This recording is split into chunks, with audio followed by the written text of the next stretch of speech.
Mas, ô Zaidan, parece que o presidente Lula está recebendo ministros para continuar discutindo o corte de gastos. Era para ter sido anunciado anteontem. Acho que tem muita aresta ainda, viu, Zaidan? Senão isso aí já tinha saído do papel para a boca das pessoas, viu?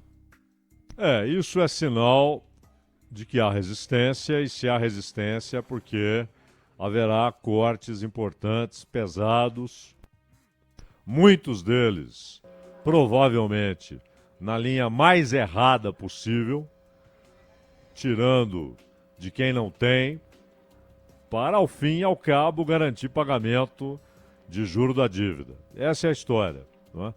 E é interessante, não é, Ronald? Quando você desloca a discussão para os argumentos do Banco Central, de parte da imprensa, os porta-vozes aí do mercado e do capital financeiro, que dizem o seguinte: tem de cortar, porque o Bolsa Família... A melhor maneira de você reduzir a despesa do Bolsa Família é gerando emprego.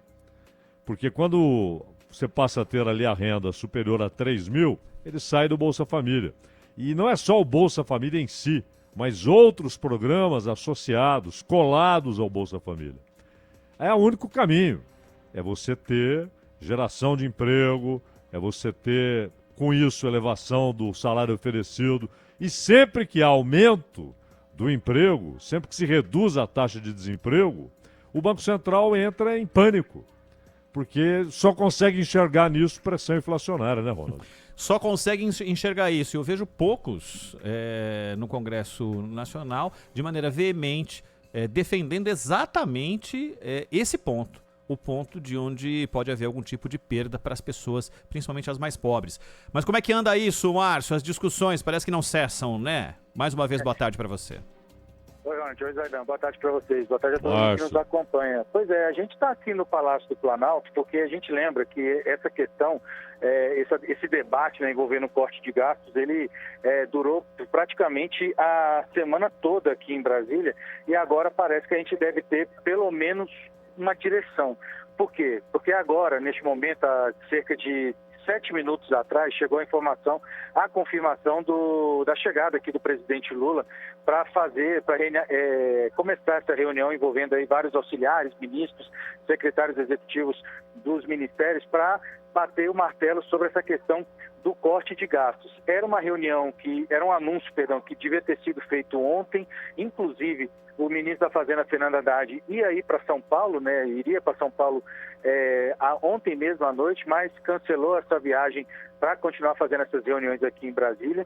E aí estava marcada para as 2 horas. A agenda do presidente foi atualizada, a reunião mudou para 2h30, mas o presidente só deixou o Palácio da Alvorada, que é a residência oficial, e veio aqui para o Palácio do Planalto, e chegou agora por volta ali de 3 horas. Então, segundo a assessoria de imprensa da presidência, essa reunião começou literalmente às 3 em ponto, com mais de 1 hora do que estava previsto, né, de atraso. E aí a gente fica esperando para ver se tem alguma definição, porque nos últimos dias o presidente Lula fez 4 longas reuniões com os auxiliares para detalhar essas medidas, mas que nenhum anúncio oficial foi feito até agora.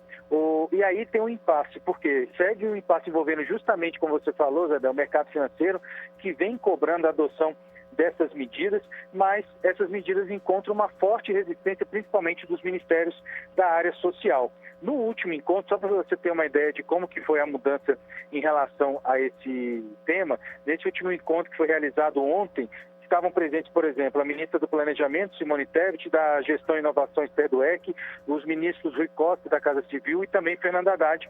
E aí, isso foi durante a manhã, né? A gente teve 2 reuniões nessa quinta-feira, uma pela manhã, não foi resolvido o que tinha que ser resolvido, convocou uma nova reunião durante a tarde, e aí juntou um monte de ministros aqui no Palácio do Planalto para discutir esse tema. E agora, aqui no Palácio do Planalto, neste momento, são pelo menos 14 ministros confirmados, e aí fica a expectativa para ver se alguém fala depois desse fim desse encontro.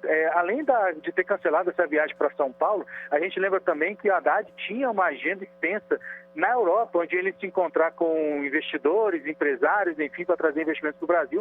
O presidente Lula pediu para ele cancelar essa viagem para ficar aqui no Brasil justamente para cuidar das coisas que envolvem esse corte de gastos.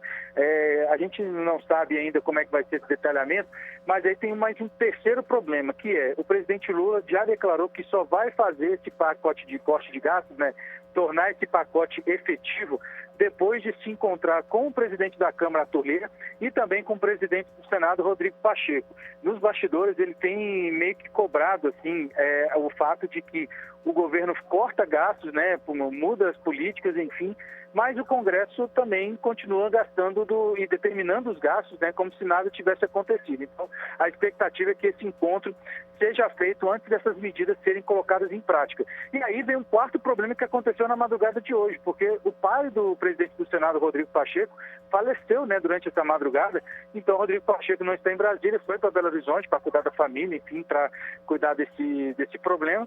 E aí não deve se reunir com o Lula, pelo menos nos próximos dias. Então, a expectativa é que a gente tenha um anúncio, pelo menos, do corte de gastos pode ser feito nos próximos dias, mas a efetividade dessas medidas pode demorar um pouco mais, justamente por causa desses problemas que eu falei. A gente lembra também que, por causa desse anúncio do corte de gastos, vários ministérios se manifestaram em relação a esse assunto. Por exemplo, o ministro do Desenvolvimento Social, Wellington Dias, afirmou que quem tem direito aos benefícios sociais do governo, como o BPC, né, o benefício de prestação continuada, e o Bolsa Família, vão continuar recebendo esses benefícios e não serão prejudicados.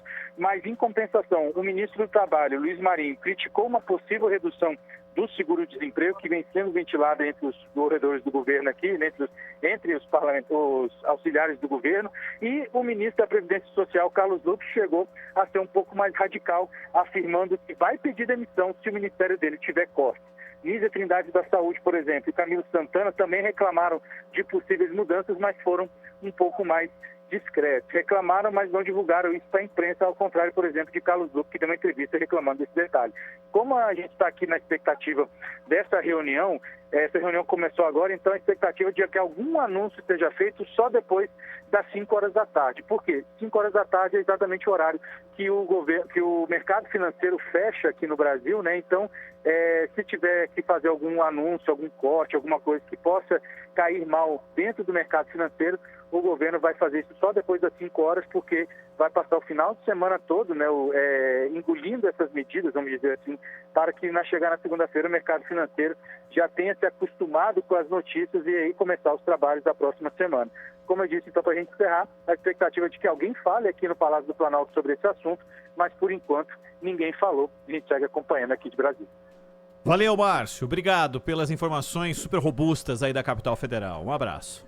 Abraço, pessoal. Tchau, tchau. Valeu. O Zaidan, não anunciar para poder dormir tranquilo com o mercado financeiro não tendo o que fazer, eu ia usar uma expressão que não posso, é de bastidor, né? Não pode falar, e porque tem, enfim, né? Tem criança ouvindo e por respeito a todos. Mas é a linguiça mordendo o cachorro, viu, Zaidan? Isso mostra a maneira como esse pessoal já controla explicitamente o poder público, né? O Estado virou um instrumento de transferência de riqueza do povo para o capital financeiro. Isso tem acontecido em grande parte do mundo, mas por caminhos distintos. E no Brasil isso se dá com subsídios a corporações, porque o capital financeiro se apoderou do capital produtivo, sujeitou os capitalistas produtivos aos seus interesses e muitas vezes os transformou em funcionários da atividade subsidiária, né? Secundária do capital financeiro. E claramente eles estabeleceram vários mecanismos de pressão no Congresso, na imprensa, no Banco Central. O que é o Boletim Focus? Não, vai sair o Boletim Focus segunda-feira.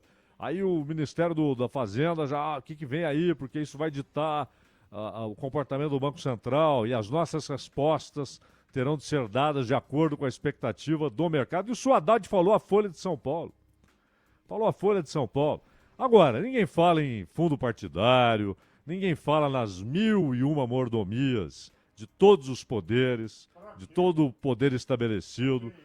Ninguém fala da maneira como o dinheiro público é usado nesses mecanismos de emenda, sem satisfação, sem nenhuma satisfação, com um pai de deputado sendo prefeito de uma cidade e recebendo milhões porque ele é pai do deputado, e o cara não tem de dar satisfação para ninguém, como se o dinheiro fosse dele. Aí ninguém fala nada. Ninguém fala desses subsídios que são dados ao grande capital. Ninguém fala das isenções tributárias dadas ao setor financeiro. Isso é histórico no Brasil. E também a essas grandes corporações. Então vamos tirar da onde? Vamos tirar da Previdência, vamos tirar do Fundo de Garantia, do salário do seguro-desemprego, do benefício de prestação continuada, da saúde e da educação. E aí fica tremendo, porque eles sabem que é uma bomba, né? Acho até que o Lula é quem está fazendo com que os ministros voltem, os outros ministros voltem para as reuniões com Haddad e Tebet e com o Rui Costa, porque ele quer linha auxiliar para tentar contra-pressionar.